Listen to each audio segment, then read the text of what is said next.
Soyez connectés, invitez les gens. Nous voulons inviter la servante de Dieu, celle qui va nous bénir, celle que Dieu a voulu au travers d'elle, bien-aimée, qui nous parle. Alléluia. Nous allons inviter la servante de Dieu, c'est le pasteur Noémie Kalambay. Gloire au Seigneur Jésus. Elle est là présente, je la vois.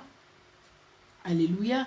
Gloire au Seigneur. C'est un moment de gloire, c'est un moment où l'éternel est Dieu.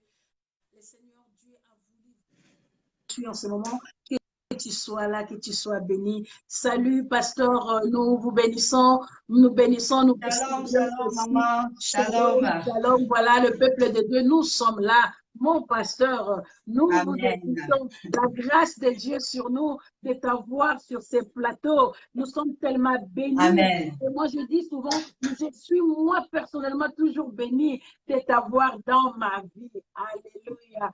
Gloire au Seigneur Jésus-Christ. Je vous laisse vous présenter et la suite avec un bon thème que nous avons, une bonne connexion qui apporte une bonne influence. Amen. Amen. Donc, voilà, vous m'avez déjà très bien présenté, hein, Maman Kani. Je suis le pasteur Noémie Tisungu, c'est mon nom de jeune fille, et Kalambay, c'est mon nom marital, donc c'est le nom de mon mari. Mon mari, c'est Peter Kalambay. Ensemble, nous avons eu à servir Dieu à Vienne pendant plusieurs années. Et là, Dieu nous envoie dans une autre terre afin de conquérir d'autres territoires. Il nous donne un nouveau ministère, une nouvelle mission qui s'appelle Doxa Ministries. Donc, pour le moment, nous sommes serviteurs de Dieu, mon mari et moi, dans Doxa Ministries. Donc, en résumé, c'est ça. Je suis mariée, donc, comme je l'ai dit, et j'ai 3 merveilleux enfants, 2 filles et 1 garçon. J'en profite pour dire merci à mon tendre et cher époux, qui est aussi mon père spirituel, pour la permission, hein, parce que sans lui, je ne serais pas là devant vous ce soir. Donc, je tiens à lui dire merci et je tiens à saluer tous mes enfants des BCC francophones qui sont là connectés en ce net moment. Je vous aime bien, je vous porte à cœur et je pense à vous. Et je salue aussi tous les pasteurs de Vienne. Amen, amen, amen, amen, amen. Gloire au Seigneur Jésus-Christ. Alors, maman, amen. Comme vous le savez, une bonne connexion qui apporte une bonne influence. Ceux qui vous ont précédés nous ont nourris aussi. Elles ont posé le fondement sur ces thèmes vraiment grandioses que moi j'ai dit, c'est un thème qui me donne moi-même, le thème qui m'a ouvert vraiment le porte. Là où je me sentais peut-être, où je me voyais un peu flou, désormais je commence à voir et à fixer mon regard distinctement. Vraiment, nous sommes tellement convaincus et que l'Éternel continue à nous bénir. Et aujourd'hui, avec votre présence comme canal, comme instrument que l'Éternel va utiliser encore ce soir pour le peuple de Dieu et surtout pour l'Église corps du Christ. Alléluia. Amen. Amen.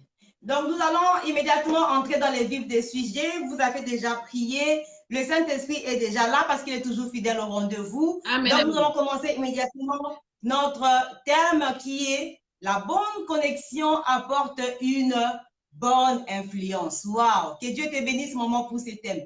Vraiment, ce thème est inspiré. Ce thème m'a fait beaucoup du bien pendant que je préparais cette prédication. Et je crois que ce thème doit d'abord devenir mon partage à moi avant d'être le partage de ceux qui me suivent en ce net moment. Donc, je vais moi-même d'abord arracher cette bénédiction avant que vous puissiez la voir. Je priais Dieu afin que tout ce que je vais dire ce soir vraiment puisse aussi se réaliser dans ma vie parce que ce sont des choses vraiment merveilleuses. Alors, la connexion. Avant de m'attarder vraiment dans mon thème, j'aimerais un peu qu'on puisse comprendre la connexion. Donc, vraiment, je commence par dire que Dieu nous a créés pour être en connexion avec lui. Je reviens à ce que maman et l'évangéliste la grande avait dit les premiers jours. La première connexion, c'est avec Dieu. Donc, nous avons été créés pour vivre en relation et en communion avec lui. Nous le voyons dans Genèse 1, 26. Donc, je vais le lire à partir du 26 jusqu'au 28e verset. La Bible dit, « Puis Dieu dit, faisons l'homme à notre image, selon notre ressemblance, et qu'il domine sur les poissons de la mer, les oiseaux du ciel, sur les bétails, sur toute la terre et sur tous les reptiles qui rampent sur la terre. » Et là, il dit, « Dieu créa l'homme à son image, il les créa à l'image de Dieu, il les créa hommes et femmes. Dieu les bénit et Dieu leur dit, soyez féconds, multipliez, remplissez, assujettissez et dominer la terre. Dominer sur le poisson de la mer, les oiseaux du ciel et sur tout animal qui se meut sur la terre. Comme vous voyez ici, la Bible dit que créons l'homme à notre image pour qu'il domine. Le mot dominer qu'on utilise ici, du latin, on dit dominus. Donc, dominus qui veut dire exercer ou imposer une autorité ou bien une influence sur un domaine donné. Donc, Dieu nous avait créés pour imposer une influence sur un domaine donné. Alors, pour y arriver, pour imposer cette influence, la Bible dit qu'il nous a créés à son image et à sa ressemblance. Donc, c'est son image et sa ressemblance qui nous permet donc de dominer. Pourquoi? Parce que son image, quand on parle de l'image de Dieu, il ne s'agit pas de notre corps, mais il s'agit de notre esprit, parce que Dieu, il est esprit. Donc, c'est son esprit qu'il a soufflé en nous. Quand il a créé l'homme, il a soufflé une partie de lui. C'est cet esprit-là, au fait, qui nous permet de dominer. Voilà pourquoi quand Adam et Ève ont péché, cet esprit est sorti. Du coup, Adam et Ève n'avaient plus l'image de Dieu. Parce que quand Dieu regardait Adam et Ève, ils se voyaient. Le mot hébreu qui traduit être créé à l'image de Dieu veut dire être créé comme un jumeau. Donc, quand Dieu regardait Adam et Ève, ils se voyaient. Donc, quand Adam et Ève parlaient, donc la création obéissait parce que la création voyait Dieu dans Adam et Ève.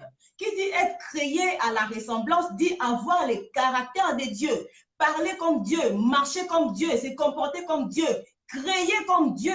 Donc, Adam et Ève avaient cette capacité au début. Et ils étaient revêtus de la gloire de Dieu. La gloire de Dieu les habillait. Alors, voilà pourquoi les jours où ils ont péché, la gloire de Dieu les a quittés. Alors, ils se sont rendus compte qu'ils étaient nus. Parce qu'au fait, depuis le début, ils étaient nus. Mais quand la gloire de Dieu qui les habillait les a quittés, ils se sont rendus compte qu'ils étaient nus. Du coup, ils ne pouvaient plus influencer. Parce qu'ils n'avaient plus l'image de Dieu. Voilà pourquoi quand Dieu revient, il dit, mais Adam, où es-tu? Dieu ne voyait plus Adam, il ne se voyait plus en Adam, il ne se reconnaissait plus en Adam. Alors, quand nous acceptons Jésus, le Saint-Esprit revient en nous et il vient rétablir cette connexion-là que nous avions perdue. Il vient rétablir cette image que nous avons perdue. Du coup, nous pouvons à nouveau influencer, nous pouvons à nouveau dominer, nous pouvons à nouveau régner comme Dieu l'avait dit. Quand le Saint-Esprit revient en nous, nous n'obtenons pas une image parfaite. Parce que de Dieu, il n'y a que le Christ qui l'a. Et j'aime ce verset de 2 Corinthiens 3, 18 qui dit, nous tous qui, les visages découverts, contemplons comme dans un miroir la gloire du Seigneur. Nous sommes transformés en la même image, de gloire en gloire comme par le Seigneur l'Esprit. Donc, quand nous acceptons Jésus, pour avoir l'humour, la ressemblance du début qui permettait de dominer, il faut contempler Dieu. Et quand nous le contemplons, nous recevons son image. Nous devenons de plus en plus comme lui et nous sommes transformés de gloire en gloire. Et du coup, nous pouvons à nouveau dominer et influencer. Donc, je reviens à ce que Maman Lagonde avait dit, l'influence dépend de la connexion que tu as avec la source qui est Dieu. Toi, tu es la lune. Tu ne peux pas produire la lumière. Dieu, il est le soleil. Pour produire la lumière, la lune a besoin de recevoir le rayon du soleil afin que la nuit elle puisse dégager cette lumière. De toi-même, tu ne peux pas être influent. Tu as besoin de cette connexion. Et quand la Bible parle ici d'être transformé de gloire en gloire, à vrai dire, la gloire dont on parle ici, en hébreu, ça veut dire kavod. Et en grec, ça veut dire doxa. Ce qui veut dire le poids, l'influence, la réputation, quelque chose de lourd, quelque chose qui s'impose. Donc, quand tu contemples Christ, tu deviens lourd, tu commences à t'imposer. Partout où tu pars, tu as une réputation. Le monde des ténèbres te connaît. Donc, c'est pour les gens qui ont une connexion avec le ciel. Quand ils arrivent quelque part, rien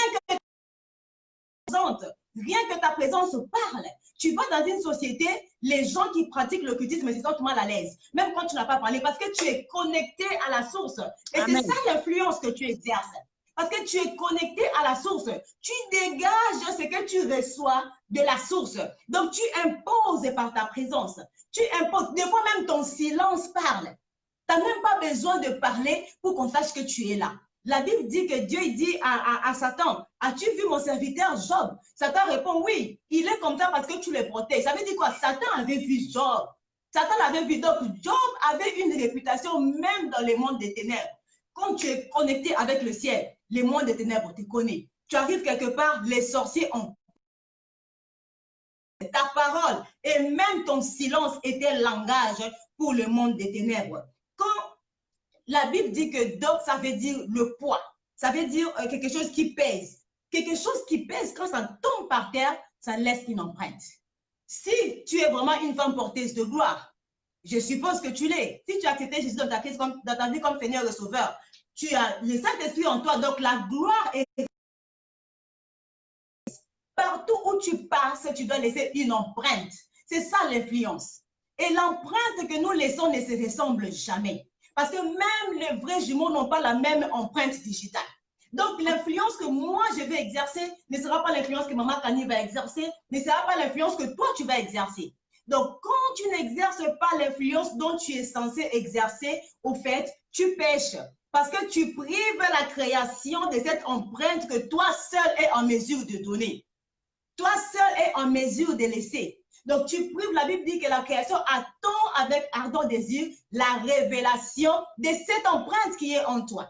Donc, tu es obligé d'influencer. Tu es obligé de répandre l'influence. C'est une obligation. Dieu dit, créons l'homme à notre image pour qu'il domine. Il ne dit pas tu peux.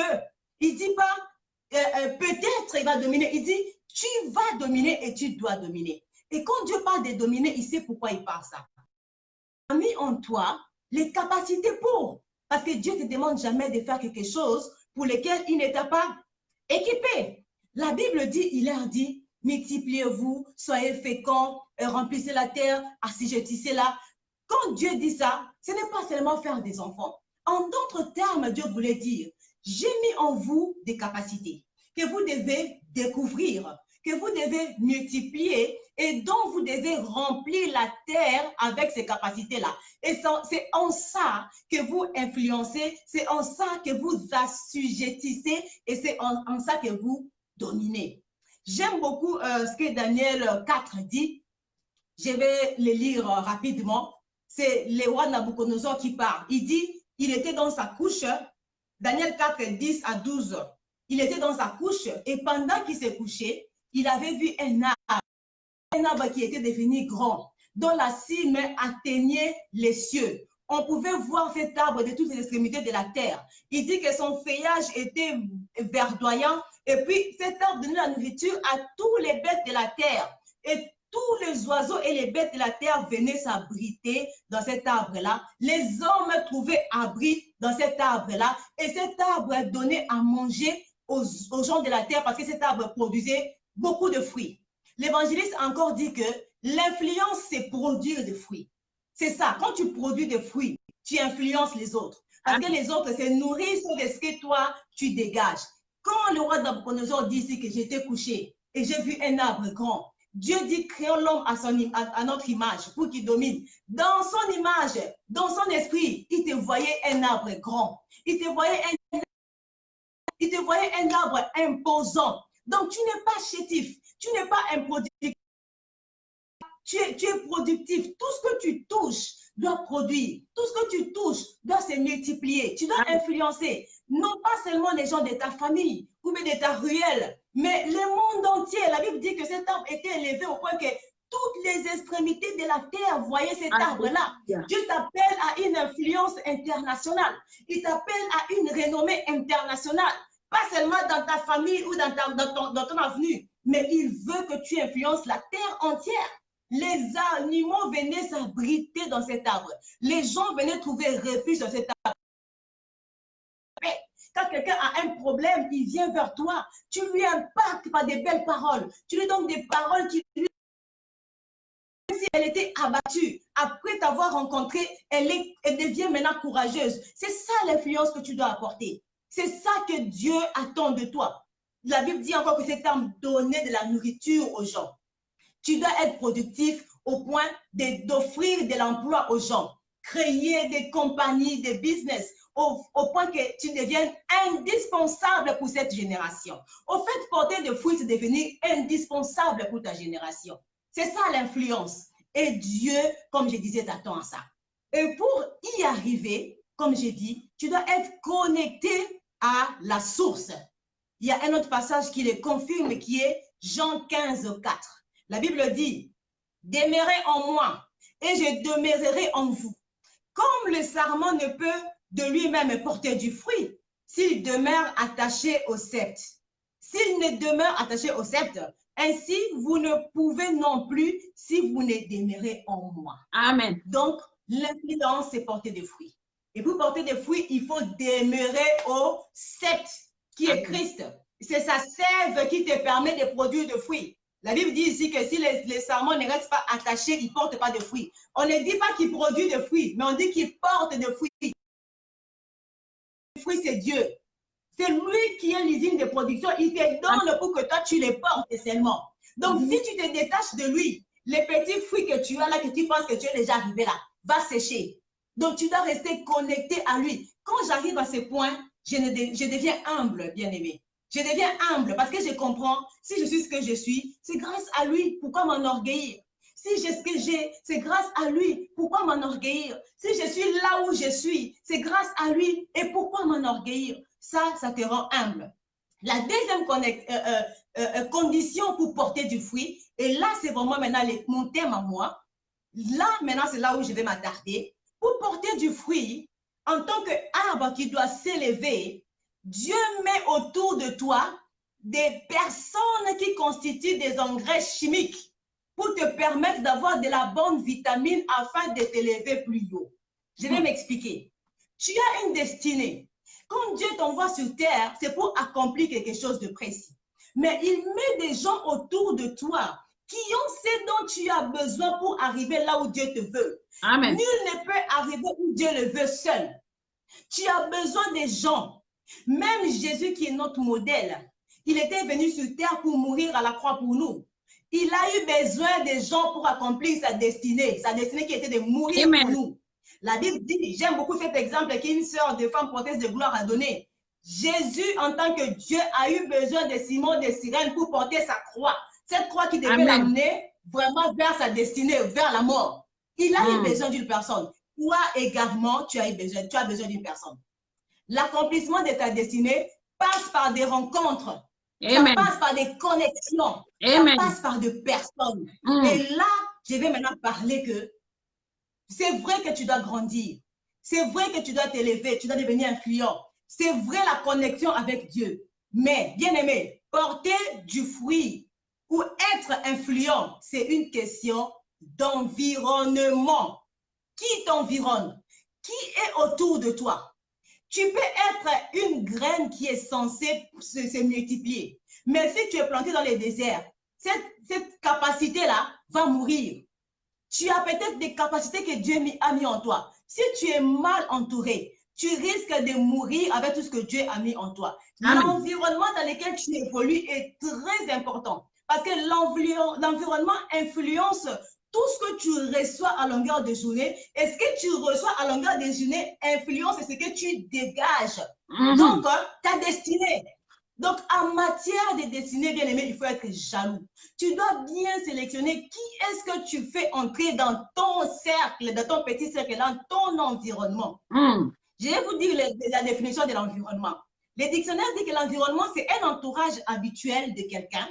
C'est aussi l'ensemble des conditions naturelles et culturelles qui peuvent agir sur des organismes vivants et sur les activités humaines. Ça veut dire que l'environnement, c'est ton entourage habituel qui a un impact sur ta vie et sur tes activités. Ça veut dire ton rendement. Donc, ton influence dépend des personnes avec qui tu es en connexion. Dieu connaissait l'importance de l'entourage. Voilà pourquoi la Bible dit que quand il a créé Adam et Ève, il a d'abord commencé par créer pour eux un environnement favorable à la domination et à l'influence.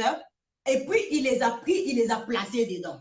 Donc, Dieu a commencé par créer un environnement et puis il a pris Adam et Ève, il a mis dans cet environnement-là. Il leur dit, cultiver et garder. Vous allez voir ça dans Genèse, la Bible dit, Dieu créa l'homme, nous sommes dans Genèse 2, 8. On dit que, puis l'Éternel Dieu planta un jardin en Éden du côté de l'Orient et il y mit l'homme qu'il avait formé. L'Éternel Dieu prit l'homme et les plaça dans les jardins d'Éden pour les cultiver et les garder. L'Éden est un environnement favorable pour la domination. Mais Dieu leur dit, cultivez Éden et gardez. Ça veut dire que la capacité à dominer d'Adam reposait dans sa capacité à garder et à cultiver l'Éden. Donc, ta capacité à influencer repose dans ta capacité à garder et à cultiver ton environnement. Qui dit cultiver, dit couper les mauvais arbres, arroser, défricher, travailler, enlever tout ce qui prend de la vitamine inutile. Donc, pour influencer, tu as le devoir de cultiver ton environnement. Ça veut dire qu'il y a des personnes dans ton environnement qui constituent la mauvaise herbe que tu dois enlever. Il y a des personnes qui constituent la bonne herbe. Ces personnes sont des personnes de valeur, comme nous l'avait dit la prophétesse Jeanne. Ces personnes-là, tu dois les arroser par des belles paroles, par des cadeaux, par tout ce qui te passe à la main. Parce que les personnes que Dieu met à tes côtés, pour que ces personnes soient une bénédiction pour toi, tu dois les honorer en fonction de la mission qu'ils viennent exercer dans ta vie, afin de recevoir la bénédiction qui est attachée à ces rôles-là. Amen. Donc, ce que je vais dire, c'est ceci. La Bible dit que celui qui reçoit un prophète en qualité de prophète reçoit la bénédiction des prophètes. Amen. Donc, si quelqu'un entre dans ta vie avec un certain rôle, tu dois l'honorer selon les rôles qu'il joue dans ta vie pour recevoir la bénédiction qu'il a en lui qui va t'aider à entrer dans ta destinée. Donc, toutes les relations ne se ressemblent pas. Amen. Il y a des relations qui ne valent pas la peine. Si tu veux devenir grand, si tu veux devenir quelque chose, tu dois adapter ton environnement à ce que tu aspires être ou devenir. C'est pourquoi on dira que, dis-moi qui tu fréquentes, je te dirai qui tu es. Amen. Les personnes qui t'entourent, tu es la moyenne des 5 personnes que tu fréquentes chaque jour. C'est pourquoi vous verrez que l'aigle préfère marcher seul. Et parce qu'il vole seul, il vole haut. Donc, parfois, pour monter, il faut être seul. Nous voulons nous encombrer parfois. Pour que l'avion puisse décoller, on doit enlever des excédents. Il y a des gens dans ta vie qui sont des excédents, qui ne vont pas monter avec toi. La Bible dit que Jésus, il avait laissé la foule. Il s'est retiré avec les 12. Après, il a laissé les 12. Il s'est retiré avec les 3 à la montagne de Gethsémani. Ça veut dire que plus Jésus montait, plus les gens restaient en chemin. Alléluia. Il y a des gens qui doivent rester en chemin dans ta vie, non pas parce qu'ils sont mauvais, mais parce que leur rôle dans ta vie est passé. Parce qu'ils ne supportent pas la hauteur. That is good. À un moment, ils doivent s'arrêter. Si vous voyez un aigle en train de voler, là où l'aigle vole, il n'y a pas de poule. Ce n'est pas parce que les poules sont mauvais. C'est parce que les poules ne peuvent pas suivre cette hauteur-là. Les poules ne peuvent pas suivre. Si toi, tu es aigle, et là où tu rencontres des poules, c'est que tu es encore dans la basse-cour, c'est que tu n'as pas encore décollé. Parce que là où tu es en tant qu'aigle, les poules ne peuvent pas te suivre. Vous ne volez pas à la même hauteur, vous n'avez pas la même vision. Quand la poule voit devant son bec, l'aigle voit loin. Quand tu as un ami qui te décourage tout le temps, un ami qui, quand tu vois opportunité, lui voit adversité, un ami, quand tu vois grand, lui voit petit, détache-toi de cette personne. Parce que tu ne vas jamais entrer dans ta destinée avec cette personne à côté de toi. Amen. L'aigle vole loin parce qu'il est seul. Si un lion passe tout son temps avec des moutons, il ne saura jamais qu'il est lion jusqu'à ce qu'on le connecte avec des vrais lions. Yes. Tu peux avoir une grande destinée. Tant que tu es entouré de faibles, tu resteras faible et ces potentiels risquent de mourir en toi. Donc, comme je disais, chaque connexion influence ta vie. Il n'y a aucune connexion qui passe dans ta vie d'une manière inaperçue. Toutes les personnes que tu rencontres influencent ta vie d'une certaine manière. Donc, sois jaloux avec ta vie. Parce que l'affaire des destinées, c'est une affaire personnelle, pas collective. C'est ta vie. Alors, de manière générale, c'est quoi une connexion? Une connexion, c'est une relation qui existe entre des choses qui ont un rapport. Cette relation peut être temporaire ou définitive. Donc, il y a des gens qui viendront dans ta vie de manière temporaire. Ne force pas pour qu'ils restent. Ils sont en CDD. Et il y a des gens qui viendront dans ta vie de manière définitive. Ils sont en CDI. Dieu a arrangé les choses comme ça. Quelqu'un qui est en CDD, ne le pousse pas à rester. La Bible dit que quand Lot s'est séparé d'Abraham, Abraham, Dieu lui avait dit qu'il allait donner un fils. Mais Dieu ne lui avait pas dit quand. Il fallait que Lot parte pour que Abraham reçoive la visite des anges et que les anges lui disent que l'année prochaine, à cette même période, tu auras un enfant. Abraham a eu la précision de la promesse que Dieu lui avait faite quand Lot s'est déplacé. Quand certaines personnes vont se déplacer, les visions vont revenir, les grâces vont commencer à réapparaître. Dieu va recommencer à répandre. Ne t'accroche pas à certaines relations qui n'en valent pas la peine. Je ne nous pousse pas à devenir des gens conflictuels. Dieu dit, soyons en paix avec tout le monde. Il ne dit pas, soyons amis avec tout le monde. Quand on parle de connexion, on parle de quelqu'un avec qui tu passes la moitié de ton temps. Cette personne-là, bien aimée, t'influence, que tu le veuilles ou pas. Je vais montrer quelques façons dont les gens nous influencent. La connexion, on le trouve dans différents domaines. Dans le domaine de l'électronique ou l'électricité, on dit que la connexion, c'est une liaison électrique entre deux conducteurs. Donc, moi, je suis conducteur A, Maman Kanye est conducteur B. C'est une liaison électrique entre nous deux. Ça veut dire qu'elle me décharge quelque chose et moi, je reçois aussi et que je donne aussi. Donc, c'est obligatoire cet échange-là. Il y a un donneur et un récepteur continuellement. Et puis, en mathématiques, et ça, j'aime beaucoup. En mathématiques, on dit que la connexion permet de faire des dérivations covariantes. Donc, dans un français simple, la connexion permet de faire des opérations.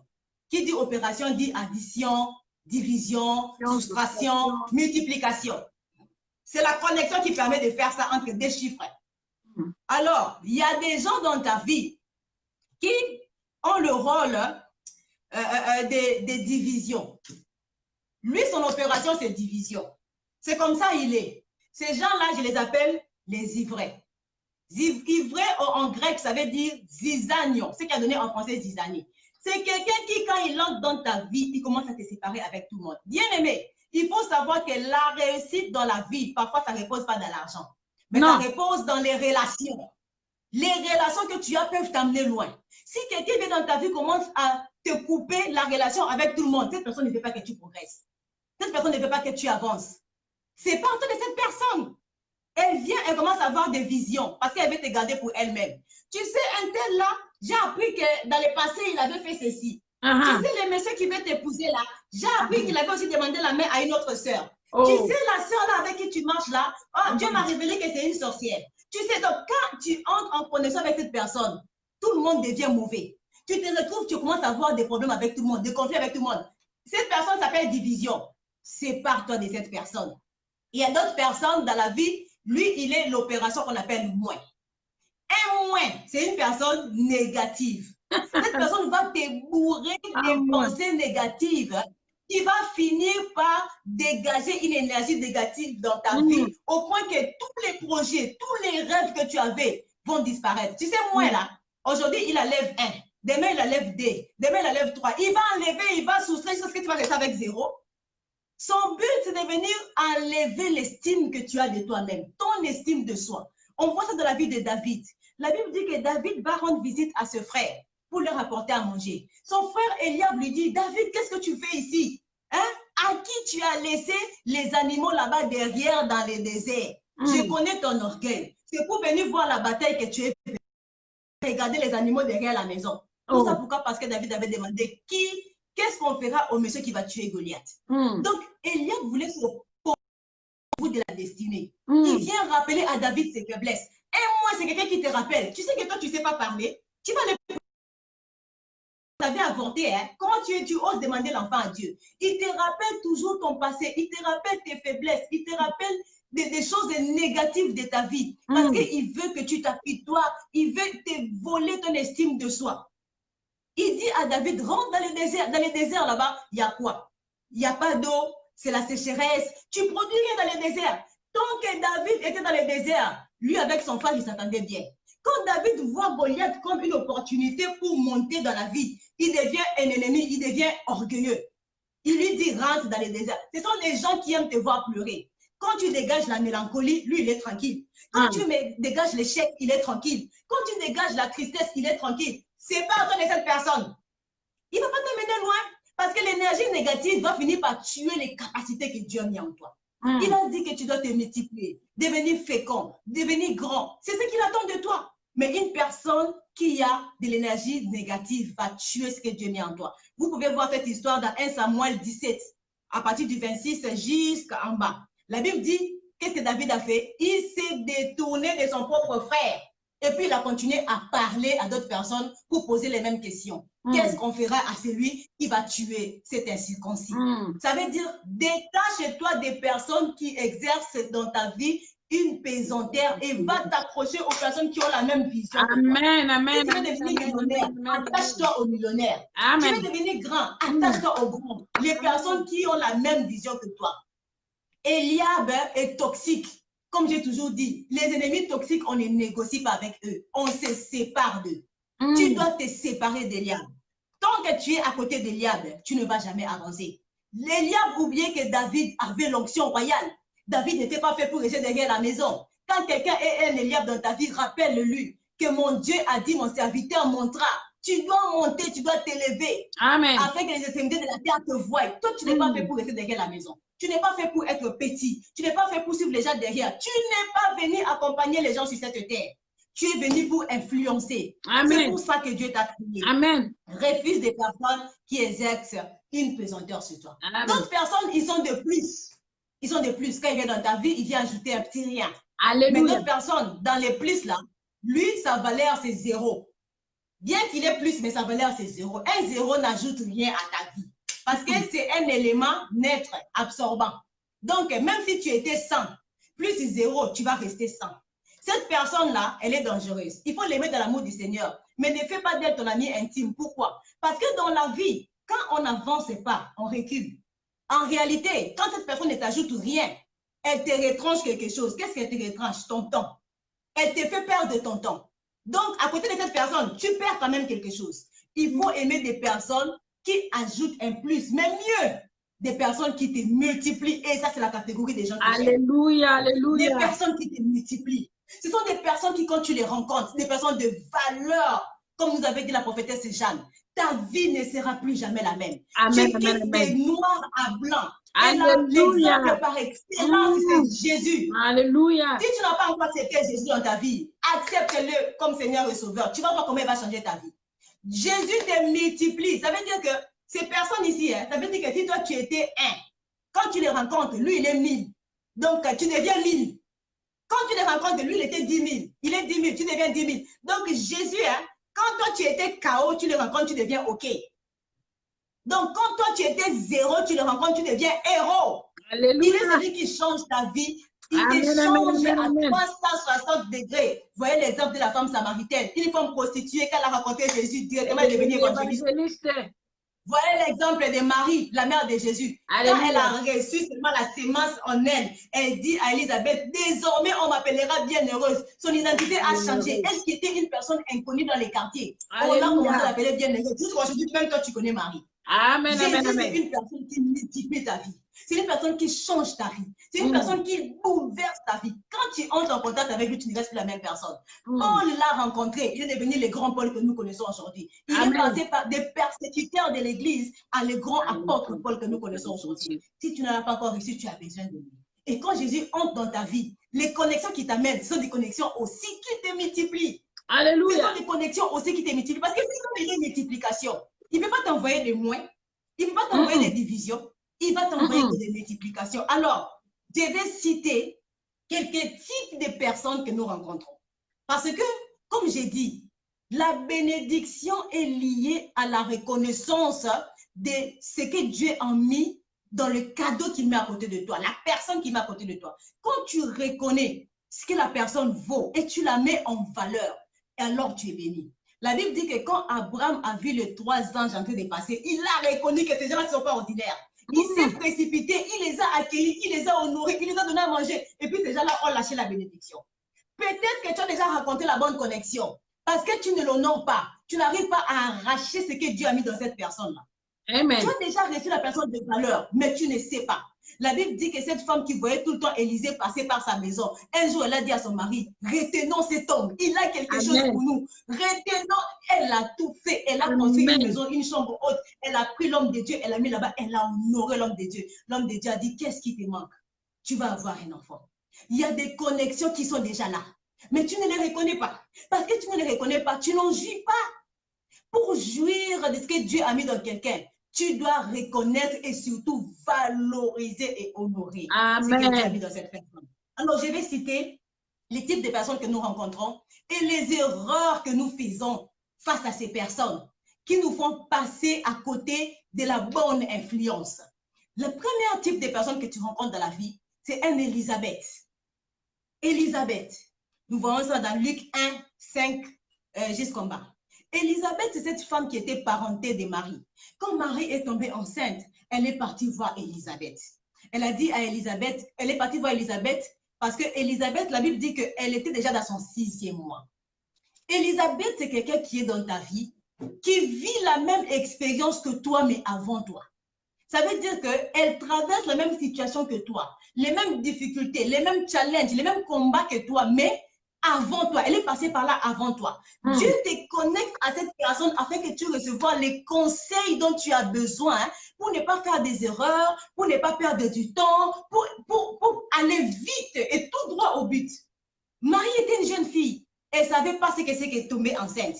Quand elle est tombée enceinte, elle était détachée de sa famille, là où on l'a critiquée, là où on l'a jugée, on l'a torturée, lui demandant tous les jours c'est qui le papa de cet enfant. Elle disait que c'est le Saint-Esprit, personne ne le comprenait. Elle a dit, le Saint-Esprit, l'ange lui a dit, hein, regarde, il y a ta parente là-bas qui est aussi tombée enceinte miraculeusement. Elle a l'expérience de grossesse mystérieuse. Va la contacter, elle va te coacher. Il y a des gens qui portent la même sémence que toi. Tu dois te connecter à ces personnes-là. Et cette sémence-là, tu ne vas pas la voir avec les yeux. La Bible dit que quand Marie a salué seulement Élisabeth, l'enfant dans l'esprit d'Élisabeth a tressailli. Il y a des choses que tu ne peux pas voir avec des yeux, que tu ne peux pas entendre avec tes oreilles, mais tu vas ressentir au-dedans de toi. Quand tu rencontres Maman Kani, tu sais qu'elle a la même sémence que moi. Je m'accroche, oh, je m'accroche. Je ne te lâcherai pas. Je ne te lâcherai pas parce que tu as quelque chose que tu peux me donner dans les domaines dans lesquels je vais exceller. Bien-aimé, si je ne suis pas ton ami, hein, ça ne veut pas dire que tu es une mauvaise personne. Ça veut dire que dans les domaines où Dieu m'appelle, tu n'as rien à me donner. Comment tu peux t'approcher aux gens qui n'ont pas la même sémence que toi? Amen, amen, amen, amen. Te donner quoi? Toi, tu es chrétien. Tes meilleurs amis sont des païens. Je ne dis pas d'haïr les païens. Mais les gens avec qui tu passes toute ta journée là. Toi, tu étais dealer. Tu acceptes Jésus. C'est les mêmes dealers-là qui sont tes meilleurs amis. Mais tu vas rechuter.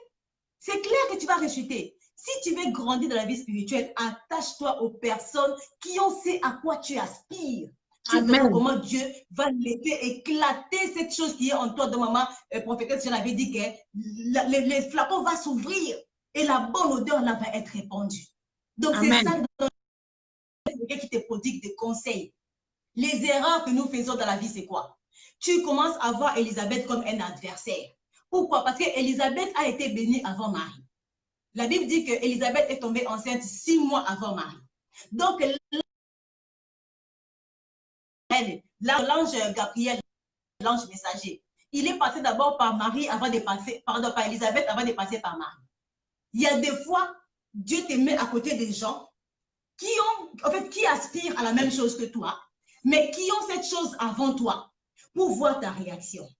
Amen. Dieu permet que ces gens soient bénis avant toi pour que toi aussi, tu sois béni par eux, par leurs conseils. Au fait, Dieu t'épargne des stress pour que quand toi, tu auras ta bénédiction, tu vas recourir à eux. Mais nous, ce que nous faisons, nous jalousons Élisabeth. Nous oublions que les choses de Dieu se font par ordre. Il y a une hiérarchie dans les choses de Dieu. Dieu ne nous bénit pas au même moment. Il ne fait pas jour au même moment au Congo et au Japon. Non. Quand ici c'est jour, là-bas c'est nuit. Donc, Amen. si dans l'ordre des bénédictions, Élisabeth était numéro 9, Marie, je crois, elle était numéro 10. Donc, l'ange Gabriel devait commencer par passer par Élisabeth avant d'atteindre Marie. Il y a des gens que tu combats, hein, au fait, ils sont censés être bénis avant toi. Lui, il est numéro 8, c'est toi qui es numéro 10. Donc, toi, tu les combats et que l'ange ne peut pas arriver au numéro 8. Toi, numéro 10, tu retardes aussi ta bénédiction. Il y a des gens dont ta bénédiction est... Quand tu les combats, au fait, plus tu combats cette personne, ta bénédiction dure des 2 ans. C'est ta propre bénédiction à toi qui se retarde des 2 ans. C'est ce que nous ne comprenons jamais dans la vie. Il y a des gens qui entreront quelque part avant toi. La Bible dit que Joseph était avec les chansons là-bas en prison. Les chansons sont sorties de la prison avant Joseph. Pourquoi? Pour aller parler de Joseph au pharaon. Donc, si Joseph avait dit, je ne vais pas te donner la signification de ton rêve. Parce que Joseph, il avait la signification. Ce monsieur-là, si je lui donne la signification de son rêve-là, il va sortir de la prison. Par jalousie, Joseph, il bloque l'explication du rêve-là. Joseph allait moisir en prison avec toutes ses visions, toutes ses visions et toutes ses promesses. Il allait moisir en prison parce qu'il avait été prédestiné, prédit que c'est les chansons qui allaient parler de lui au pharaon. Il ne serait jamais arrivé dans la maison des pharaons s'il avait bloqué la bénédiction des chansons. Dieu est un Dieu d'ordre. Il y a des gens qui seront bénis avant toi. Laisse-les avant, partir avant. Dieu sait pourquoi. Je passe à la deuxième catégorie. Ça m'introduit à la deuxième catégorie. La deuxième catégorie des personnes, ce sont des personnes que moi j'appelle les traits d'union. Il y a des endroits où que tu n'entreras que par intermédiaire. Comme j'ai dit l'exemple des chansons. Donc cette catégorie des personnes, ce sont les André, les Naomi, les chansons, la petite fille là, qui avait parlé de Naaman à Élisée. Donc, d'Élisée à Naaman. Ce sont des gens qui vont te connecter avec des grandes personnes. À vrai dire, ces personnes ici, ce sont des personnes ordinaires. C'est pourquoi des fois nous passons à côté de ces personnes. Les traits d'union là, c'est une personne ordinaire qui va te connecter à une onction extraordinaire. Imaginez-vous la petite fille qui travaillait chez Naaman là. Une petite fille comme ça, qui pouvait imaginer que la guérison du... Si Naaman n'avait pas écouté cette fille-là, il allait rester lépreux toute sa vie. Il y a des choses dans ta vie qui ne partiront que le jour où tu seras connecté à certaines onctions. Pas te quitter. Il y a une certaine onction qui attend que tu te connectes pour que tu puisses la recevoir. Et je prie vraiment que ça soit ton partage au nom de Jésus. Amen, amen, amen, amen, amen, amen. J'ai pris qu'un trait d'union entre toi et la maison d'une grande personne. C'est que tu maintenant au nom de Jésus. Je te connecte avec ce trait d'union qui va te faire entrer dans la maison des grandes personnalités. Je te connecte maintenant au nom de Jésus. Amen, amen. Pour qu'il y ait du vin nouveau. Dans la fête, dans les noces de Cana, il a fallu que Marie intervienne. Marie était le trait d'union entre les organisateurs de la fête et Jésus. Sans Marie, il n'y aurait pas de vin nouveau. Je te connecte à l'onction de vin nouveau maintenant au nom de Jésus. Peut-être que tu es fatigué de ce que tu vis dans ta vie. Peut-être que tu es fatigué des problèmes qui t'arrivent. Je te connecte à cette personne qui va amener le vin nouveau dans ta vie. Une joie nouvelle, une identité nouvelle. Une image nouvelle. Je te connecte avec cette personne au nom de Jésus. Au nom de Jésus-Christ. La Bible nous dit que Naomi était une femme ordinaire, une vieille personne. Mais c'est grâce à Naomi que Boaz a rencontré Ruth. Quand Boaz parle de Ruth aux proches parents, il lui dit, la femme de notre frère Elimelech est revenue avec une Moabite. Donc, Boaz a reconnu Ruth par rapport à Naomi. Sans Naomi, Boaz n'est rien. Sans Mardoché, Esther va rester à Adassa toute sa vie. Je te connecte à ton Mardoché qui va dégager, faire sortir les Esther qui dort en toi. Tu es encore à Adassa. Je viens te connecter à ces Mardochés-là qui va te donner des conseils, qui va te faire entrer dans le palais royal, afin que l'Esther qui est en toi puisse se réveiller. Tu as juste besoin de cette là. Peut-être que tu l'as déjà, mais tu ne la reconnais pas. J'ai pris que les écailles tombent de tes yeux maintenant. Et que tu vois qui est qui à côté de toi. Amen. La Bible nous dit qu'André était l'un des disciples de Jésus. Mais André, on ne parle jamais de lui en tant que lui seul André. On parle toujours de lui avec d'autres personnes. On parle toujours de quand on parle d'autres disciples et puis on cite le nom d'André. Jamais on parle d'André seul. Le seul endroit où on parle d'André seul, c'est quand il vient présenter son frère Simon à Jésus. C'est le seul endroit où on parle d'André. Et voyez comment André a été ce point de contact par lequel la vie de Simon a été transformée. Lui qui était Céphas, quand il a rencontré Jésus, Jésus dit à partir de maintenant, on ne t'appellera plus ainsi. Attendez, je vais chercher ces passages. La Bible dit, il alla tout d'abord voir son frère Simon et lui dit, nous avons trouvé le Messie. Et il les conduisit auprès de Jésus. Jésus les regardait attentivement et puis il lui dit, tu es Simon, fils de Jonas. Eh bien, on t'appellera désormais Céphas, ce qui veut dire Pierre. Simon la signification de Simon, c'est quelqu'un qui est instable. C'est quelqu'un qui est versatile. Jésus le regarde et dit, tu ne seras plus versatile, tu deviens Pierre, quelque chose de solide, quelque chose qui ne bouge pas. La vie de Simon a été transformée. Il est devenu le chef de tous les apôtres, alors que son frère André, on n'en a plus jamais parlé. Je prie que Dieu puisse te connecter à cette connexion-là, à cette onction-là, qui va faire de ta vie une autre personne. Tu vas être transformé de la personne instable que tu étais hier à une personne stable. Amen. Dieu te connecte avec cette personne qui va donner la stabilité à ta vie. Bien aimé, tu sais, il y a des gens qui, quand tu les rencontres dans la vie, si tu es en train d'errer, les reins s'arrêtent. Les reins spirituels s'arrêtent. La Bible dit que Saoul a cherché les brebis de son père pendant 3 jours. Quand il a rencontré seulement les prophètes, les reins s'est arrêtés. Il y a des gens qui dans ta vie, quand tu vas les rencontrer, tu vas arrêter de tâtonner. Je prie que tu te connectes à cette personne maintenant au nom de Jésus. Afin que tu arrêtes de tourner en rond. Dans ton business, tu tournes trop en rond. Tu touches ici, tu laisses. Tu touches là-bas, tu laisses. Dans ton ministère, tu tournes trop en rond. Tu touches ici, j'ai pris que Dieu te connecte avec cette personne qui va te faire devenir stable. Que tu quittes Céphas et que tu deviennes Pierre. Amen. Que Dieu te connecte avec cette personne qui va te connecter à l'onction de la stabilité. Alléluia. Au nom de Jésus. Que tu deviennes stable dans ta vie. Tu as juste besoin de reconnaître cette connexion. Tu as juste besoin de reconnaître cet André-là. C'est André-là qui va te connecter à cette source qui va amener la stabilité. Tu as juste besoin de le reconnaître. André était ordinaire. Mais ce que j'aime avec André, c'est qu'il ne s'est pas senti mal quand son frère a été élevé. Il ne s'est pas senti mal. Il est resté dans l'ombre pour que son frère soit élevé. Alléluia. Pierre est devenu le grand Pierre que nous connaissons. André, ça ne lui a fait aucun problème. Il y a une autre catégorie de personnes, la troisième connexion, ce sont des connexions spirituelles. Celles-là, moi, je les appelle les Samuel. Samuel est une connexion spirituelle qui n'est pas forcément ton père spirituel. Il n'est pas forcément ton père spirituel, mais c'est une personne qui, quand tu le rencontres, ta vie spirituelle monte.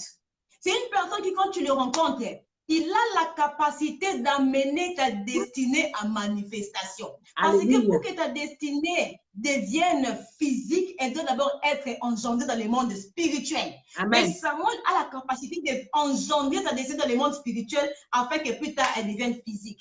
C'est une personne qui, ses paroles ont une autorité, qui quand elle dit des choses dans ta vie, tu vois l'accomplissement de ses paroles. Ta vie prend la direction des paroles de cette personne. Samuel est un faiseur de roi. Quand tu le rencontres, tu deviens un roi. Regardez la vie de David. Regardez la vie de Saoul. Quand ils ont rencontré Samuel, ils sont devenus des rois. C'est quelqu'un qui a des conseils de la part de Dieu, qui quand toi tu suis ces conseils-là, tu quittes des bergers ordinaires, tu deviens roi. C'est une personne qu'il ne faut pas mépriser. Imagine-toi quelqu'un qui a la capacité de déterminer les tournants de ta vie. Mais tu dois l'honorer. Tu dois l'honorer. C'est une personne dont sa parole a un poids dans le monde spirituel. Quand il dit quelque chose dans le monde spirituel, on obéit. Il te montre le chemin à suivre. Il a dit à Saoul, tu vas faire ceci, tu vas faire ceci, et tu vas rencontrer des prophètes, tu vas te mettre à prophétiser. Donc, ce sont des gens qui, la Bible dit que quand Saoul est entré en connexion avec les prophètes, il s'est directement mis à prophétiser. Il y a des gens dans ta vie qui, quand tu les rencontres, ta vie spirituelle monte, ton niveau de foi monte, ton niveau d'espérance monte. Moi, j'ai été, je peux dire, j'ai vécu ce que je suis en train de vous dire. J'avais des choses en moi, des dons, des capacités en moi, mais que je ne savais pas que j'avais. J'ai modéré dans des petits réunions de prière de femmes, j'ai prêché dans des petits réunions de prière de femmes, jusqu'à ce qu'un jour, une servante de Dieu que j'aime beaucoup, l'évangéliste Noéla, elle m'a vu pour la première fois prêcher. Elle m'a regardé. Quand j'ai fini, elle m'a dit, tu sais que toi, tu es une prédicatrice. Moi, j'ai dit, ah bon, je ne savais pas. Il m'a dit, tu es une prédicatrice. La façon dont tu as développé les thèmes là, tu es une prédicatrice. Et une fois, elle a été invitée pour aller prêcher quelque part. Elle vient me voir et me dit, est-ce que tu peux me donner les notes que tu avais utilisées les jours que tu avais prêché chez les femmes là-bas sur les Saint-Esprit? Moi, j'ai dit, une grande servante comme ça, qui a servi Dieu en Afrique, vient me demander mes notes. Oh, c'est qu'il y a un potentiel ici. Et la première fois que j'ai vu cette servante prêcher, je la regardais avec admiration. Elle me challengeait. J'ai dit, waouh, je veux devenir comme ça. Ma connexion avec cette personne m'a fait monter. Aujourd'hui, je suis celle que je suis aujourd'hui. J'ai appris beaucoup de choses de cette connexion-là. Amen, amen, il y avait des choses en moi qui étaient inactives, inopérationnelles. Quand je me suis connectée à elle, c'était une question de temps pour que ces choses-là puissent se manifester. Amen, amen, il y a des gens qui ont parlé. Il y a des gens qui ont critiqué. Mais comment toi, une femme mariée, tu peux être amie avec une célibataire? Je ne regardais pas son état de célibataire. Oh. C'est comme Ruth qu'elle a suivi Naomi. Elle ne regardait pas l'état de vieille femme. Elle regardait ce qu'il y avait derrière là. Moi, je ne regardais pas l'état de célibataire. La grâce, les contenus. C'est ce que je pouvais recevoir. Et c'est une relation pour moi qui compte beaucoup. Il y a des gens comme ça qui, quand tu te connectes avec lui, ta vie spirituelle monte d'un cran. Tu deviens une autre personne. Tu as un autre niveau de foi. Tu as un autre niveau d'espérance. Maman Tani, je ne sais pas combien de temps il nous reste encore. Hein. Nous sommes bons dans les temps? Oui, on est il nous reste encore plus de 15 minutes. Hein. On doit aussi prier. Super, on va le faire.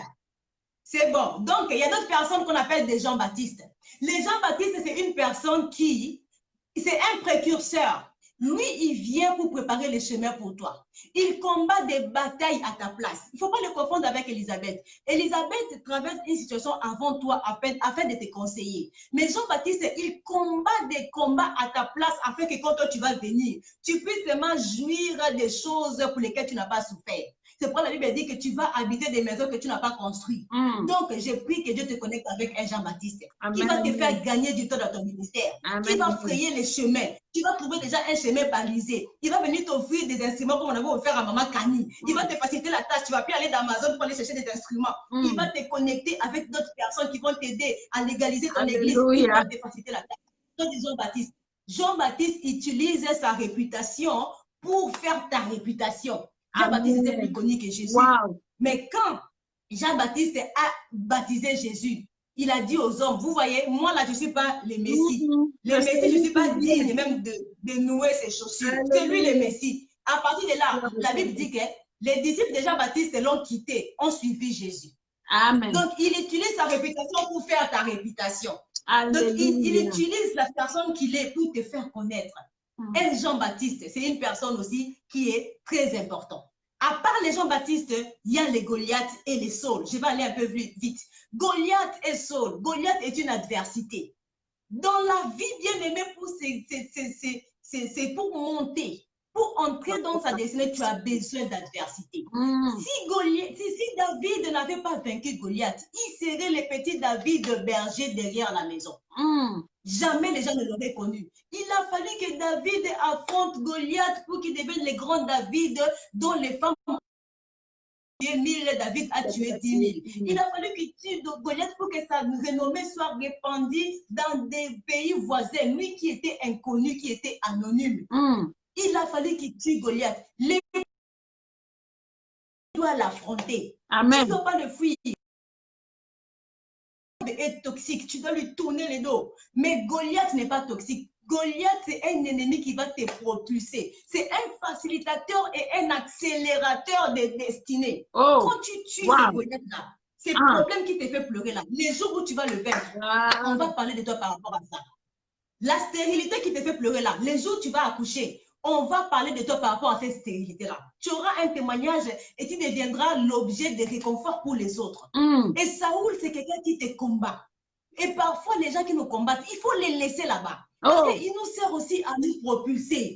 Les gens qui nous combattent là, ils te permettent de sortir les meilleurs de toi. Il y a des dons et des capacités qui sont en toi qui ne sortira jamais sans adversité. Amen. Il faut que tu rencontres l'adversité, le vent contraire, afin de laisser sortir ces parfums-là. L'influence, c'est aussi un parfum. Amen. La Bible dit que cette femme est venue les parfums au pied de Jésus pour que l'odeur se répande. Tu dois être cassé, tu dois être brisé. Si tu ne veux pas te casser, le parfum ne va pas sortir. L'influence ne va pas s'exercer. Tu dois être forgé. Tu dois être vraiment, tu dois passer par le moule. On doit te presser pour que l'huile sorte. Nous voyons les raisins. Pour que les raisins sortent l'huile, on doit le presser. Tu dois être pressé pour laisser sortir cette chose, cette influence qui va bénir les autres. C'est dans l'adversité que tu sors ces choses. Et nous avons des connexions amicales. Jonathan, j'aime beaucoup l'exemple de Jonathan. Ce sont des personnes rares aujourd'hui. La Bible dit que Jonathan aimait David comme son âme. C'est une personne qui t'aime comme elle-même. Elle est prête à tout pour que tu réussisses.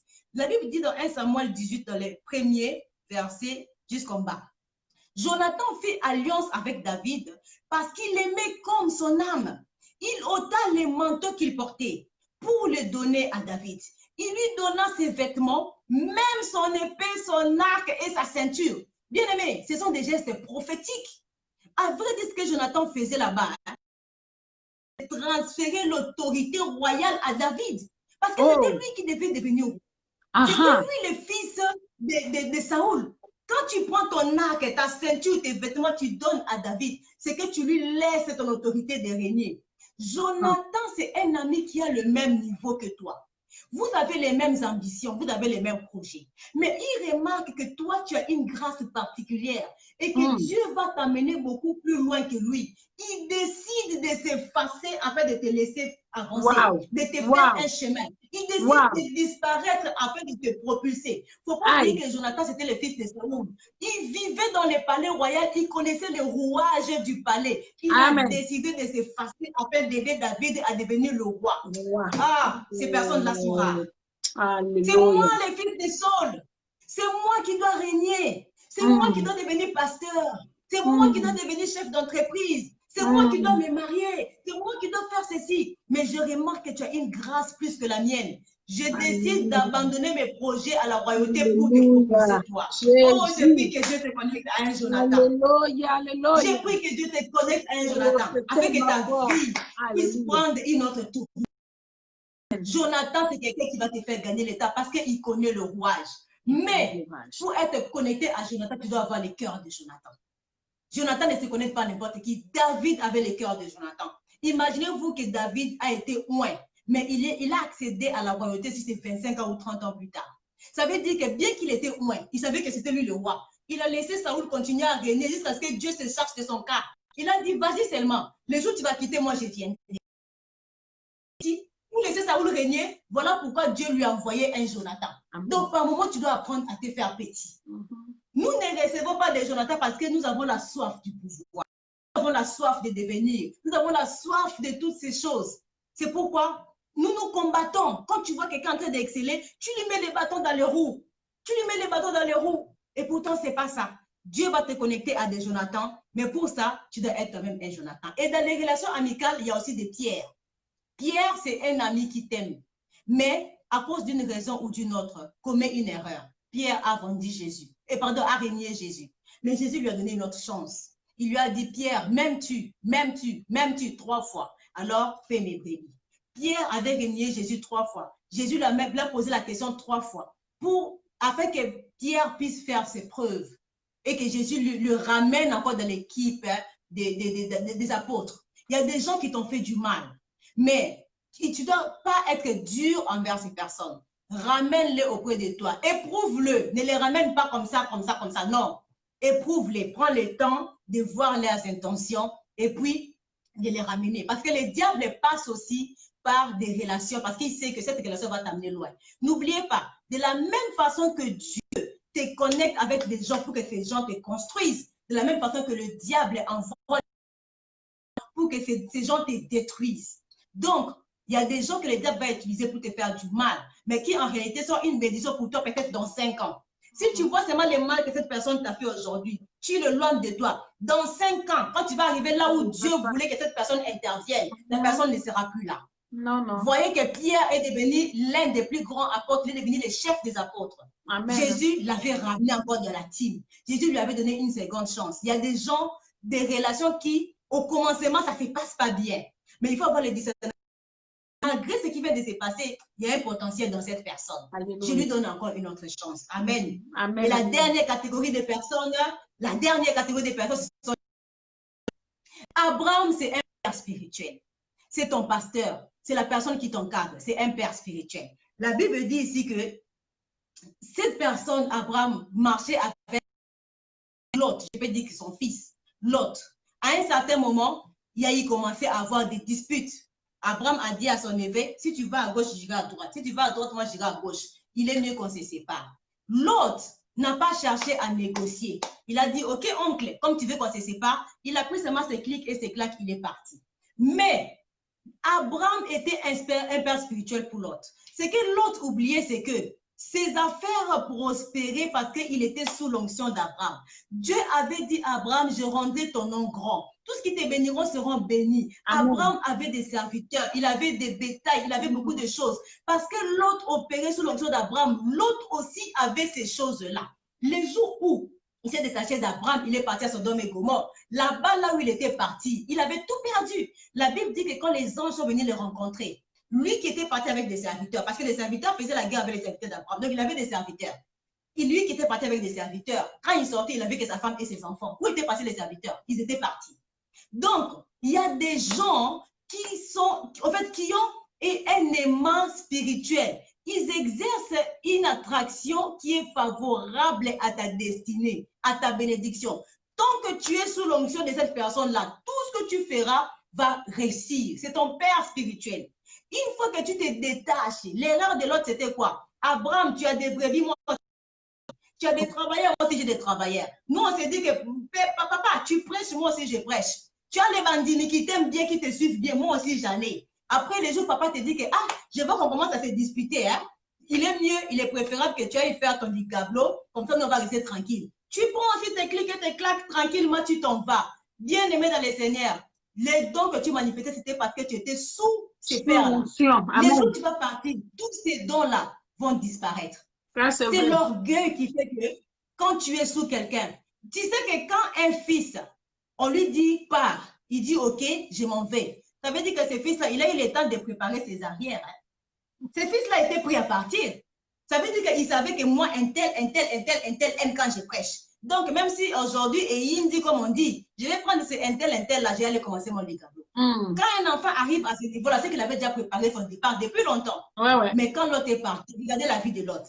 Là où l'autre était parti, il ne produisait plus rien. Et en plus, là où il était parti, il n'y avait plus de vision, il n'y avait plus de révélation. Un père spirituel, c'est quelqu'un qui intercède pour toi. Il prie pour toi. Il reçoit des coups à ta place. Il reçoit des combats à ta place. Pour que les anges aillent détruire Sodome et Gomorrhe, ils sont passés par chez Abraham. Donc, Abraham était au courant de ce qui attendait l'autre. Un père spirituel, c'est quelqu'un qui voit des choses que toi, tu ne vois pas. Les combats de ta vie passent par les mains de cette personne-là. Tu dois l'honorer.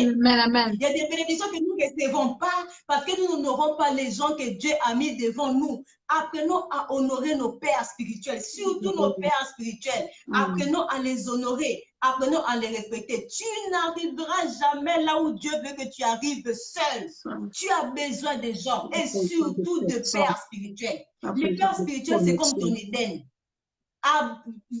Adam ne pouvait être prospère que dans Éden. Quand Adam a quitté Éden, où il était allé là-bas, il mangeait péniblement. Parce que c'est seulement dans Éden que la terre avait reçu l'ordre de produire. Sinon, la terre n'avait pas reçu cet ordre-là. C'est dans la présence de ton père spirituel que tu vas prospérer. Si tu quittes ton père spirituel, un père, ça veut dire la source. C'est ça qui veut dire père. Si tu quittes la source, où tu vas aller là-bas? Tu vas sécher. Il y a des connexions qu'il ne faut pas se permettre de perdre. Aujourd'hui, nous passons à côté des bénédictions parce que les personnes, des valeurs que Dieu nous envoie, nous les traitons comme des gens ordinaires. Les gens que Dieu te donne, ils sont tous sauf ordinaires. Aujourd'hui, le mythe est tombé. Aujourd'hui, le sacré est tombé. Nous sommes tombés dans la familiarité. Tu es ami à ton pasteur. Tu es ami à ta maman pasteur. Tu commences à la voir comme tout le monde. Mais tu oublies que celui-là, c'est ton parent spirituel. Parce que tu ne l'honores pas comme ton père. Tu ne peux pas recevoir la bénédiction qui est attachée à sa vie. Tu ne peux pas recevoir l'influence qu'il est censé te donner. Parce que nous commençons à voir tout le monde normal. Mon pasteur, là, quand moi je vais chez Lidl, lui aussi va chez Lidl. Quand je vais chez H&M, lui aussi va chez H&M. On est pareil. L'autre dit qu'il a des travailleurs, j'ai des travailleurs. Il a des troupeaux, des brebis. Moi aussi, j'en ai. Alors, s'il veut qu'on se sépare, tant mieux. Oh, l'autre, tu oublies que tu prospères à cause de lui. C'est lui qui a reçu la promesse. Amen. Sur qui Dieu a parlé. Je rendais ton nom grand. C'est sur lui, c'est pas sur toi. Hein. Amen, amen, amen. Il faut partir au moment opportun. Ne faut pas partir tôt. Le père spirituel peut avoir des défauts, mais il faut attendre le moment de Dieu. Amen. Il faut attendre. Quand David a été loin, il ne s'est pas fait roi le lendemain. Il a eu les occasions de tuer Saoul, mais il a dit, celui-là, c'est loin de l'Éternel. Je ne veux pas de problème. Il a dit que Dieu lui-même se charge de lui. Amen. Même si ton père spirituel ne connaît pas la grâce qui est en toi, assieds-toi, attends seulement, assieds-toi. Dieu va te charger de lui. Soit il va reconnaître, comme Élie avait reconnu, le jour où Dieu a parlé au petit Samuel. Élie a dit, ah, ça c'est Dieu qui te parle. Comme Dieu a parlé, on ne peut pas contredire, ça va s'accomplir. Élie avait reconnu, mais Saoul a refusé jusqu'au bout. Mais toi, laisse Dieu se charger de lui. Ne fais pas le travail de Dieu. Vraiment, je prie en ces moments. Je pense que nous sommes arrivés à la fin de notre temps par rapport à tout ce que nous avons dit. C'est une affaire de connexion. La réussite est une affaire de connexion. Je ne sais pas, Maman Camille, si on peut passer à la prière. Nous voulons vraiment prier, Maman. Vraiment, si Dieu permet à ce que vous nous conduisez dans la prière par rapport à tout ce qu'on vient d'apprendre tout à l'heure là, il y a certaines personnes qui ont négligé des façons de valeurs. Il y a certaines personnes qui ont vu que Goliath était là pour me tuer, alors que Goliath était là comme étant accélérateur de ta destinée. Il y a certaines choses, vraiment, nous voulons entrer, pasteur, dans la prière, puisque Amen. Dieu doit éclaircir et ramener les choses en ordre. Il y a certaines personnes qui ont des embrouilles dans leur vie, qui ont chassé, qui ont même, qui se sont séparés de personnes qui étaient censées de les connecter. Comme vous avez dit tout à l'heure, les traits d'union. Donc, il a fallu que tu passes par lui. Il faut que tu passes par lui Amen. Pour toucher ton influence, pour vivre. C'est lui, en fait, il est comme une clé, quoi. Donc, Dieu permet que par lui, les choses se décantent. Des choses comme ça. Amen. Moi, je pense que Dieu a destiné à une personne ce soir. Il y a tout ce que vous avez énuméré, tous les cas là. Il y a une personne qui attendait cela ce soir. Alors, pasteur, ramenez-nous dans la prière. Ramenez-nous dans la prière. Alléluia. Amen. Nous n'avons plus assez de temps. Je vais faire une petite prière, mais efficace. Nous avons eu parfois à chercher longtemps. Nous avons erré. Tu as erré dans tes affaires, dans ta vie spirituelle, parce que tu es passé à côté de l'essentiel. Je viens déclarer en ce moment, toi qui me suis en ce moment, dans la vie, il n'y a pas que des mauvaises personnes. Il y a aussi des bonnes personnes que Dieu nous envoie. Il y a eu des gens qui ont mis Jésus dans les tombeaux. Il y a eu aussi l'ange qui est venu dérouler la pierre afin que Jésus sorte du tombeau. Il y a des gens qui t'ont trahi. Il y a des gens qui t'ont fait du mal. Quelqu'un pour qui tu as fait du bien, mais qui t'a rendu le mal. Mais je viens déclarer en ces moments que Dieu envoie des personnes avec des anges avec l'apparence humaine afin de dérouler la pierre dans laquelle on t'a enfoncé. Je viens déclarer en ces moments. Cette histoire pour laquelle tu as pleuré pendant des années, il y a quelqu'un quelque part qui a la réponse à ces problèmes-là. La Bible dit, quand Jésus est né, les mages ont vu le toile de Jésus. Ils sont venus de loin de l'Orient pour venir lui donner des cadeaux. Il y a des gens qui ont des cadeaux qui t'appartiennent. Il y a des gens qui ont des choses dont tu as besoin pour entrer dans ta destinée. Je déclare en ce net moment que ces personnes prennent la direction de ta maison au nom de Jésus, qu'ils viennent vers toi,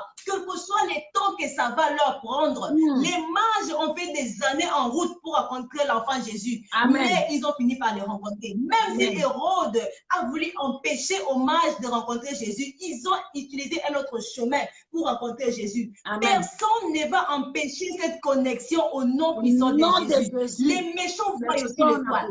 Les sorciers voient aussi l'étoile. Ils savent que tu dois régner. Ils savent que tu dois briller. Ils savent que tu dois influencer. Mais ils vont empêcher à ces bonnes connexions de trouver les chemins vers toi. Je prie que tous ces héros de là ne puissent plus retrouver tes bienfaiteurs au nom de Jésus. Les bienfaiteurs vont retrouver les chemins vers ta maison. Et comme Abraham, quand les bienfaiteurs vont arriver, tu vas les reconnaître. Abraham a reconnu que cette visite n'est pas une visite ordinaire. Je prie que les écailles tombent de tes yeux. Je prie que les doutes tombent de tes yeux. Je prie que le Saint-Esprit t'inonde maintenant. Le Saint-Esprit qui est l'esprit de révélation fasse tomber les écailles dans tes yeux afin que tu vois qui est qui dans ta vie. C'est vrai que nous sommes très entourés. Nous devons chercher à savoir qui joue quel rôle dans ma vie. Parce que si tu mets quelqu'un dans la place qui ne mérite pas, tu ne recevras pas la bénédiction. Je déclare maintenant que la confusion s'arrête dans ta vie. Ça, qui est livré. Personne livrée est là que pour prendre l'engrais chimique, pour voler l'eau qu'on donne au blé. Lui, il est là pour que les bénédictions qui t'étaient destinées, livrer le vol. Les bénédictions qui t'étaient destinées, livrer le vol. Déclare maintenant que tout ivraie soit déraciné au nom de Jésus. Que tout ivraie soit déraciné au nom de Jésus. La Bible dit à la fin, Dieu, le maître de la moisson, il va prendre l'ivraie, il va les rassembler et va les jeter au feu. J'envoie le feu dans ta maison, j'envoie le feu dans ses affaires, il ne peut pas les jeter. Tous les ivraies maintenant seront démasqués. Toutes les personnes qui sont là que pour voler tes connexions, pour voler tes chances, je viens les enlever au nom de Jésus. Il faut que les mauvaises personnes partent pour que les bonnes personnes viennent. Il faut faire de l'espace. Enlever la mauvaise herbe pour que la bonne herbe ait le moyen de grandir. Je déclare que les bienfaiteurs maintenant viennent. À partir de maintenant, tous les lots partent. Tous les lots partent et les bonnes nouvelles commencent à arriver. Les bonnes nouvelles commencent à arriver. Si tu avais laissé des demandes d'emploi quelque part, on va t'appeler. S'il y avait des choses que tu faisais, que l'autre t'empêchait de t'épanouir dans ça, à partir de maintenant, comme l'autre va partir, tu vas t'épanouir. Les mauvaises personnes vont partir. Les bonnes personnes vont venir remplacer. L'autre va quitter. Tu n'as pas besoin des amis comme Judas. Un ami qui, quand on te fait du bien, lui, son cœur gonfle. La Bible dit, quand on est venu casser les parfaits dans les pieds de Jésus, Judas a dit, oh, ça c'est quoi? Ça c'est une perte. Pourquoi ne pas vendre ça? C'est pas parce que Judas était bon, hein? C'est parce que quand on honorait Jésus, il se sentait mal. Il y a des gens qui, quand on t'honore, ils se sentent mal. Quand on te jette de fleurs, ils se sentent mal. Tu n'as pas besoin de ces gens-là. Des amis comme Judas. Je déclare qu'il quitte ta vie. Les yeux, les écailles tombent. Tu dois reconnaître qui est Judas dans ta vie. Jésus était appelé à mourir à la croix et à ressusciter le troisième jour. Pourquoi il avait laissé Judas à côté de nous? Toi, tu n'as pas besoin de Judas. Parce que si tu meurs, tu ne vas pas ressusciter. Hein? Judas, ce n'est pas comme Pierre qui se répand. Judas ne se répand pas. Judas, il se suicide. Il préfère mourir dans son péché que de te demander pardon. Un tel ami, tu n'en as pas besoin. Que tous les Judas de ta vie soient déracinés au nom de Jésus. Parce que ces Judas-là, le diable va passer par lui pour te détruire. Tu n'as pas besoin d'un tel ami. Tu as besoin des amis comme des Jonathan, des amis qui vont t'aimer comme leur propre cœur, des amis qui vont te propulser, qui vont t'amener loin. Je déclare que des Jonathan entrent dans ta vie maintenant. Cette personne qui sera prête à mourir pour toi, cette personne qui sera prête à mourir pour ton projet, à mourir pour tes ambitions, à mourir pour tes qui sera prête à te sacrifier pour que toi tu réussisses, que Dieu te connecte avec cette personne. Il te connecte avec des Pierre. Pierre qui est resté faire le travail de Jésus, de paître l'église. Il te connecte avec des gens qui vont t'aider dans la mission dans laquelle il t'appelle. Dieu bénit ta vie. Parce que tu vas enlever les mauvaises personnes, tu deviens maintenant influent. L'influence dont nous avons parlé pendant ces trois vendredis sera ton partage. Tu vas influencer ton entourage au point que personne ne pourra t'arrêter. Tu vas influencer, tu vas dégager la bonne odeur qui va se répandre dans toutes les extrémités de la terre. Tout ce que tu vas faire va prospérer. Tout ce que tu vas toucher va produire. Parce que tu es appelé à te multiplier, à porter de fruits. La Bible dit, quand on dit soyez féconds en hébreu veut dire para. Para veut dire porter du fruit. Tout ce que tu dois toucher en business, en affaires, dans tout ce que tu feras, tu dois porter du fruit. Que ceci soit ton partage au nom de Jésus. Que Dieu te bénisse. J'espère que vous avez été bénis. Que la paix de Dieu soit ton partage au nom puissant de Jésus. Au nom de Jésus, nous acclamons le Seigneur parce qu'il est Dieu. Le Dieu de ce séminaire, le Dieu de Pentecôte. Nous t'élèvons parce que tu es roi. Je bénis Dieu, je bénis Dieu pour sa grâce. Je bénis Dieu pour l'onction. Je bénis Dieu pour la délivrance. Je bénis Dieu pour la grâce. Je bénis Alléluia. dans la vie d'une femme. Alléluia, alléluia. Merci Seigneur. Merci pour les connexions. Je vois des connexions divines. Oh, je vois des connexions célestes. Jésus est gloire au Seigneur. Je vois une connexion divine venir dans la vie de quelqu'un. La Bible dit que quand l'autre est parti, les anges sont venus. L'autre était une connexion terrestre, l'autre était une connexion naturelle. Les anges étaient des connexions surnaturelles. Je vois des connexions surnaturelles venir dans la vie de quelqu'un au nom de Jésus. Parce que les connexions naturelles sont parties. Les poules sont parties et les aigles sont en train de remplacer les poules de la vie de quelqu'un au nom de Jésus. Merci Seigneur. Jésus, gloire au la vie spirituelle de quelqu'un monte maintenant. Alléluia. Tu entres dans ta destinée spirituelle maintenant au nom de Jésus. Tu deviens cette personne que Dieu avait préparée pour toi depuis la création du monde au nom de Jésus. Au nom de Jésus. Dieu te connecte à des personnes qui vont pousser ta foi. Alléluia. Des personnes qui vont enlever les mythes. Des personnes qui vont pousser les limites familiales, les limites des coutumes dans ta vie. Ils vont t'aider à sortir des limitations humaines. Dieu te connecte avec ces personnes. Alléluia. Voilà, maintenant, c'est le temps de c'est la saison de ta récolte. Alléluia. Dieu a vu pendant longtemps comment tu as travaillé.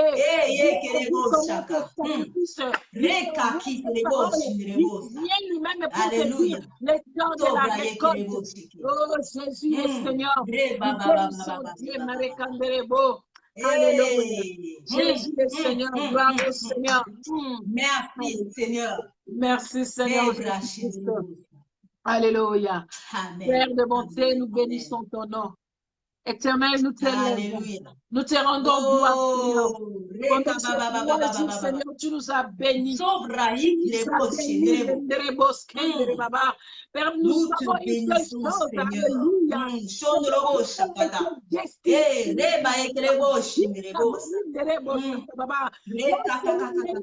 Qui est en train de traverser le moment des épreuves, le moment des guerres, mais nous comprenons aujourd'hui et que cette guerre pour accélérer.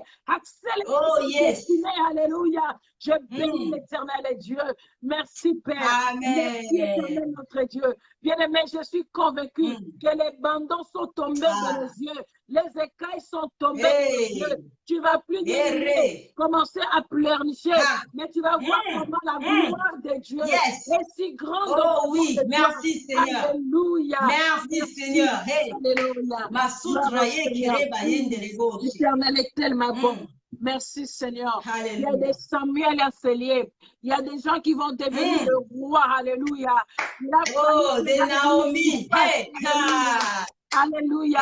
Il a fallu que dans le Seigneur, que tu sois là, à côté de Naomi, pour que tu puisses retrouver. Il y a quelqu'un que Dieu veut faire entrer dans le repos. Alléluia. La Bible me dit, gloire au Seigneur. quand Naomi était avec Ruth, Ruth s'est occupée de Naomi. Elle n'a pas pris du repos. Elle allait glaner dans les champs de Boaz. Elle ne se reposait pas pour ramener à manger à Naomi. Elle a pris soin de Naomi jusqu'à ce que Naomi dise, ma fille, maintenant je dois te faire entrer dans les repos. Il y a quelqu'un qui doit entrer dans son repos.